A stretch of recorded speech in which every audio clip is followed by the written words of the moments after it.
I'm Hannah Skoda. I'm a historian of the later Middle Ages. Welcome to my exp.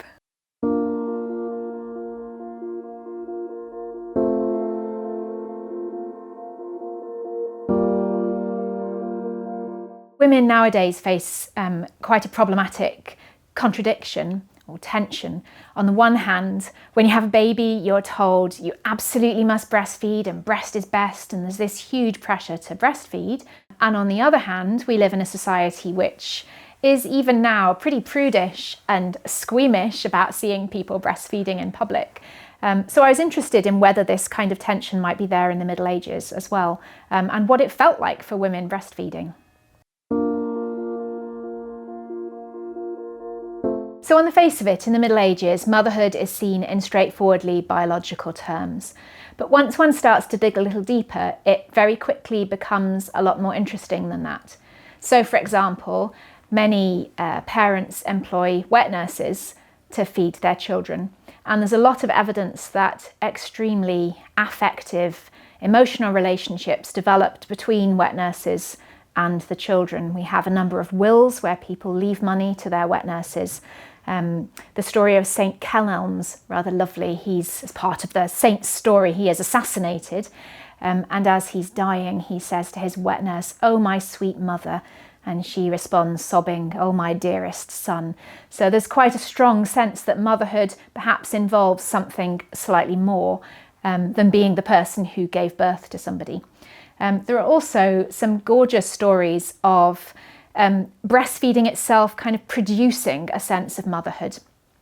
There's a wonderful miracle story from the Miracle Collection of St. Nicholas of Tolentino about an elderly couple who were Franciscan tertiaries, and they find a baby which has been abandoned, and they pick it up and discover it's emaciated and covered in sores, and they're desperate to look after this tiny, tiny baby.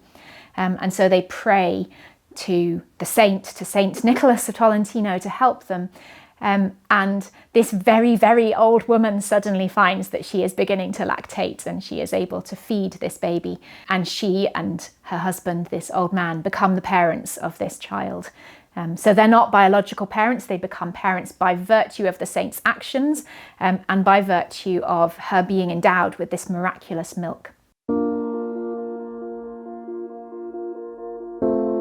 If we look at this image of the Virgin Mary breastfeeding the baby Jesus, we can see her looking down at him with a very gentle, loving look on her face, and we can see Jesus gazing outwards towards the viewer, reminding them that he is a baby, but he is also the Godhead.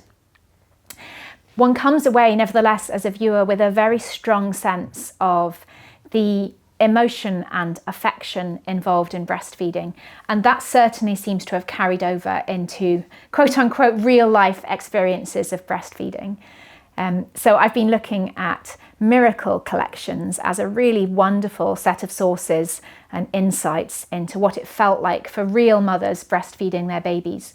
And again in these collections, we get a sense of the sheer love and emotion involved in these relationships. I think quite often people are tempted to assume that in the past people perhaps didn't have quite such intense ties with their children. Sometimes people are even tempted to assume that because infant mortality was so high that people didn't allow themselves to experience such close ties with their children. Of course, that's a rather horrible way of thinking about things, but it's also very clearly untrue. Again and again, we find stories of mothers absolutely devoted to their children, and that devotion being manifested in these episodes of breastfeeding. So in thinking about medieval breastfeeding, I really wanted to get a sense of what it felt like for the women involved. And wonderfully, there are sources which enable us to do this and which enable us to hear the voices and think about the experiences of women, again, right across the social spectrum. And one of the most productive kinds of sources to work with in this respect are miracle collections. So these are collections of miracles apparently enacted by saints in the Middle Ages. this becomes an incredibly sort of popular phenomenon from the 12th century. I think Rachel Copeman's has spoken of a miracle collecting mania. So we have many of these collections, and they tell of people from peasants to noble women who seek out saints or the remains of saints in order to work miracles. In many cases, nothing to do with children, to cure illnesses or to bring about some betterment in people's circumstances. But there are many, many miracles which do involve children and many which do involve infants. Infant mortality is obviously so high in this period that many people desperately pray to saints for anything they might do to help them in their hour of need.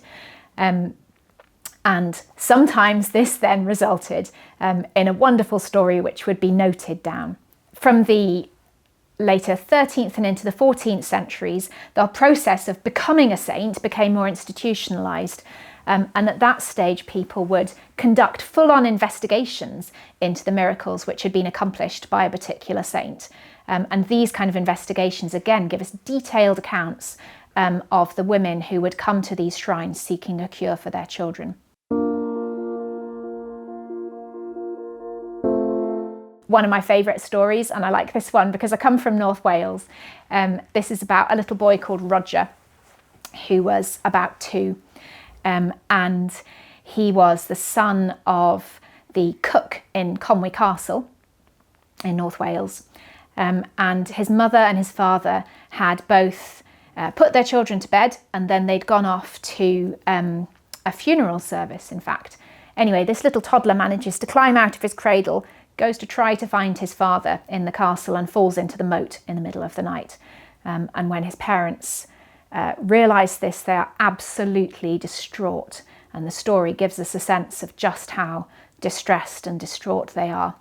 And they send prayers and offerings to the shrine of Thomas Cantilupe, who was Bishop of Hereford, who had died and who was believed to have these kind of miraculous powers. And the little child is brought back to life, apparently, and he is then picked up by his mother, put inside her cloak to kind of warm him next to her skin, and then suckled by her. So the breastfeeding in that story is the sort of moment of reunification of mother and child. And what's really, really interesting about this story is that the father is present. There is a stranger present who spotted the body in the moat. All the townspeople are present in sort of concentric circles. There's a whole community involved in bringing this child back from the cusp of death. I think the most important aspect that I have discovered in thinking about breastfeeding in the later Middle Ages is the role of the whole community in these episodes. So nowadays, we're really encouraged to think about breastfeeding as a kind of mother-child dyad. It's this very, very intimate moment between mother and child. And even if one thinks about the sort of promotional material which is produced either to encourage people to breastfeed, or even the material which is produced by companies producing formula milk, it always tends to be a parent figure, usually a mother, and the child. It's this dyad. And in the Middle Ages, that really doesn't seem to be the case. Again and again in these stories, there's a sense of the involvement of the wider community. That's partly because miracle stories are about a wider community, but it's also because people were thinking about these things in a kind of wider sense, that there are a huge group of people involved in bringing up a child. There's one very interesting miracle story where a mother sounds probably as though she's suffering from postpartum depression, though I'm a little sceptical about our ability to post-diagnose these accounts. But anyway, she's very miserable, she's unable to feed her child, and she's really desperate.